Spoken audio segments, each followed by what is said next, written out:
Ration വ്യാപാരികൾ കടയടച്ച് ധർണ സമരം സംഘടിപ്പിച്ചു. റേഷൻ വ്യാപാരികളുടെ വേതനം പുതുക്കി നിശ്ചയിക്കുക തുടങ്ങിയ വിവിധ ആവശ്യങ്ങൾ ഉന്നയിച്ചാണ് സംസ്ഥാന വ്യാപകമായി സമരം നടന്നത്. റേഷൻ ഡീലേഴ്സ് കോർഡിനേഷൻ കമ്മിറ്റിയുടെ നേതൃത്വത്തിൽ വടകരയിലെ റേഷൻ വ്യാപാരികൾ വടകര താലൂക്ക് സപ്ലൈ ഓഫീസിന് മുന്നിൽ ധർണ നടത്തി.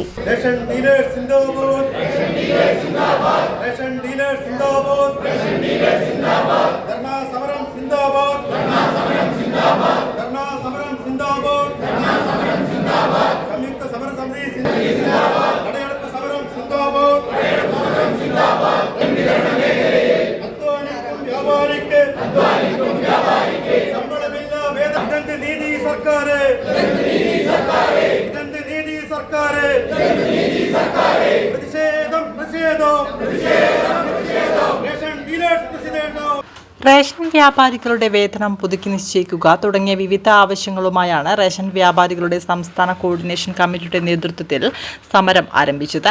റേഷൻ ഡീലേഴ്സ് കോർഡിനേഷൻ കമ്മിറ്റിയുടെ നേതൃത്വത്തിൽ വടകര താലൂക്ക് സപ്ലൈ ഓഫീസിന് മുന്നിൽ നടത്തിയ ധർണാ സമരം റേഷൻ എംപ്ലോയീസ് യൂണിയൻ CITU ജില്ലാ സെക്രട്ടറി രാമകൃഷ്ണൻ ഉദ്ഘാടനം ചെയ്തു. റേഷൻ വ്യാപാരികൾ അനിശ്ചിതകാല സമരം നടത്തുകയാണ്. റേഷൻ വ്യാപാരികളുടെ വേതനം പരിഷ്കരിക്കണമെന്ന് ആവശ്യപ്പെട്ടുകൊണ്ടും ഡയറക്ടർ ഓഫ് പേയ്മെന്റ് സിസ്റ്റം നടപ്പിലാക്കരുതെന്ന് ആവശ്യപ്പെട്ടുകൊണ്ടും അതുപോലെ തന്നെ നമ്മൾ ചെയ്ത ജോലിയുടെ കുടിശ്ശിക ഉടനെ വിതരണം ചെയ്യണമെന്ന് ആവശ്യപ്പെട്ടുകൊണ്ടും നമ്മൾ നടത്തുന്ന ഈ സമരം ഇന്ന് ആരംഭിക്കുകയാണ്.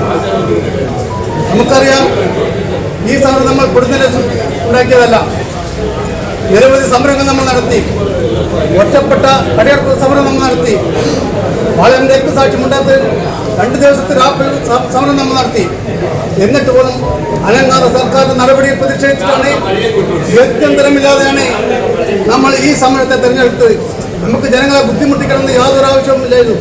നമ്മൾ അത്രമാത്രം ക്ഷമിച്ചുകൊണ്ടാണ് ഈ സമരം ഇത്ര വരെ നമ്മൾ ഒരു അനിശ്ചിതകാല സമരത്തിലേക്ക് നീങ്ങാതിരുന്നത്. നമ്മുടെ പല കോണുകളിൽ നിന്നും ഇതിന്റെ നേതൃത്വത്തിൽ സമ്മർദ്ദം ഉണ്ടായിട്ടും ആ സമരം ഒഴിവാക്കി ജനങ്ങളെ സംരക്ഷിക്കേണ്ട ബാധ്യത റേഷൻ വ്യാപാരികൾക്ക് ഉണ്ടായതുകൊണ്ടാണ് ഈ സമരം നമ്മൾ ഇതുവരെ ഒരു അനിശ്ചിതകാല സമരത്തിലേക്ക് നീങ്ങാതിരുന്നത്. എന്നാൽ കഴിഞ്ഞ 2018 തുടങ്ങിയ വേതന പരിഷ്കരണം, അന്ന് ആരംഭിച്ച വേതന പരിഷ്കരണം ഇന്നേ വരെ മാറ്റുവാനോ അത് പൊളിച്ചെഴുതുവാനോ സർക്കാർ തയ്യാറായിട്ടില്ല. അന്ന് ഈ വേതന പരിഷ്കരണം നടപ്പിലാക്കിയപ്പോൾ തന്നെ റേഷൻ വ്യാപാരി സംഘടന പ്രകടിപ്പിച്ച എതിർപ്പിനെ തുടർന്ന് 6 മാസത്തിനകം ഈ വേതന പരിഷ്കരണം പുതുക്കിപ്പണിത് തരാമെന്ന് സർക്കാർ ഏറ്റതായിരുന്നു. എന്നാൽ ഇന്ന് വരെ അതിനെപ്പറ്റി കാമെന്നൊരക്ഷരം. KP Babu, Sajeevan, KC Gangadharan, T Mohanan, Rajesh പായോട്, MP ബാബു, സുരേന്ദ്രൻ തുടങ്ങിയവർ സംസാരിച്ചു.